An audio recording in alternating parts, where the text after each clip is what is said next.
एक आदमी गांव वालों के साथ मिलकर एक पुराने चर्च के खंडहर पर एक सार्वजनिक कब्रिस्तान और प्रार्थना कक्ष बनाने की योजना बना रहा था। लेकिन जब गांव वालों ने नींव की जांच की तो उन्हें मिट्टी की परत के नीचे एक लोहे की प्लेट मिली। आदमी ने अपनी उंगली से थपथपाया और जो स्पर्श महसूस हुआ उससे उसे लगा कि नीचे कुछ खाली है। उसने ध्यान से लोहे की प्लेट के चारों ओर जमी धूल को हटाया और एक धातु का हैंडल सबके सामने प्रकट हो गया। लेकिन समय के साथ यह लोहे की प्लेट और आधार एक साथ जंग खा गए थे।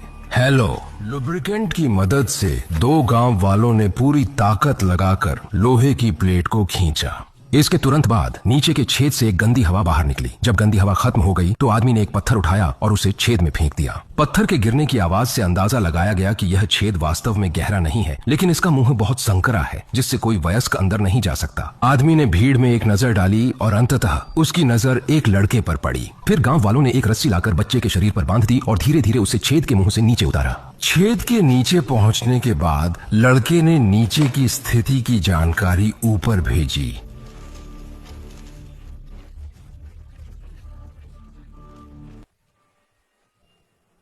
लेकिन अगले ही पल छेद में लड़का अचानक शांत हो गया। फिर तनी हुई रस्सी को एक बड़ी ताकत से तेजी से छेद में खींच लिया।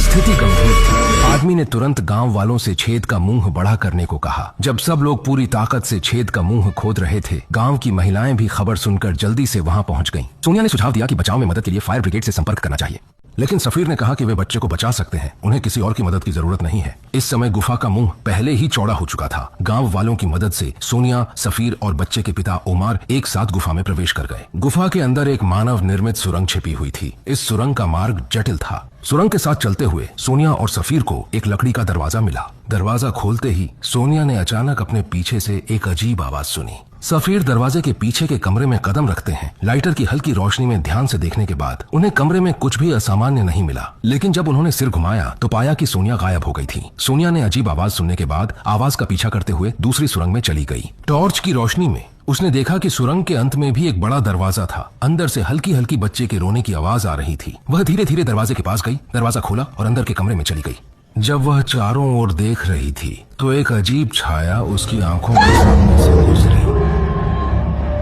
उसने हिम्मत करके आगे जाकर देखा, लेकिन अंदर कुछ भी नहीं था। फिर वह तेजी से उस कमरे से बाहर निकल गई। इसी समय सफीर अपने साथी की खोज में दूसरी सुरंग में चले गए। चलते समय उन्होंने एक अजीब दृश्य देखा। हल्की आग की रोशनी में कुछ कौवे सुरंग में दिखाई दिए। ये कौवे जमीन पर एक कटी हुई टांग को खा रहे थे। यह देखकर सफीर ने तुरंत लाइटर बुझा दिया। फिर उन्होंने अपनी आंखें बंद कर लीं और मुंह से प्रार्थना करने लगे। जब उन्होंने फिर से अपनी आंखें खोलीं तो वह अजीब दृश्य गायब हो चुका था। सोनिया तुरंत पीछे से दौड़कर आई। अभी वह कुछ कहने ही वाली थी कि गुफा से अचानक उमार की आवाज आई। उन्होंने अपने बेटे को ढूंढ लिया था। आवाज की दिशा में दोनों सुरंग के दूसरे छोर पर दौड़ पड़े। एक बड़े दरवाजे के पीछे के कमरे में उन्होंने देखा कि उमार अपने बेटे को गले लगाए हुए थे, लेकिन इस समय लड़का बेहोश हो चुका था। फिर कुछ लोग बच्चे को अस्पताल ले गए। जांच के बाद लड़के में केवल एलर्जी के लक्षण पाए गए और कोई बड़ी समस्या नहीं थी। लेकिन अजीब बात यह थी कि उसे गुफा में हुई घटनाओं की कोई याद नहीं थी। गैलरी में डरी हुई सोनिया और सफीर एक बेंच पर बैठे थे।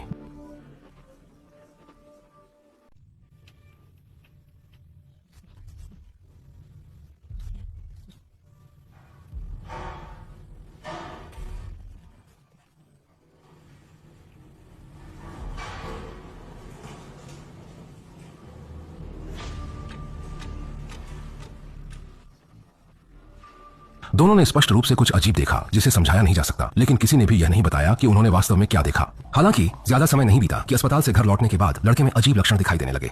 वह जमीन पर लेटा था, उसके हाथ पैर लगातार झटके खा रहे थे। कोई उपाय न देखकर परिवार ने उसे फिर से अस्पताल में भर्ती कराया।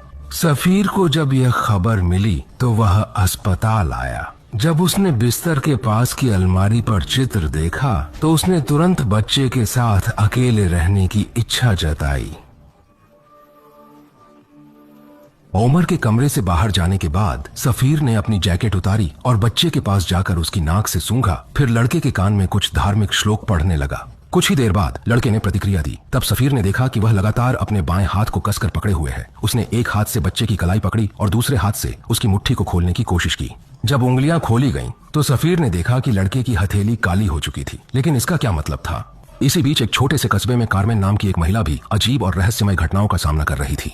सुबह सुबह जब उसने आंखें खोली तो उसने देखा कि उसका पहले से मरा हुआ पिता छत पर उल्टा बैठा है। कैथोलिक धर्म की अनुयायी होने के नाते कारमेन तुरंत चर्च जाकर पादरी से मिली। उसे शक था कि जब गांव के लोग पुराने चर्च के खंडहर में खुदाई कर रहे थे तो उन्होंने कुछ अशुद्ध चीजें बाहर निकाल दी।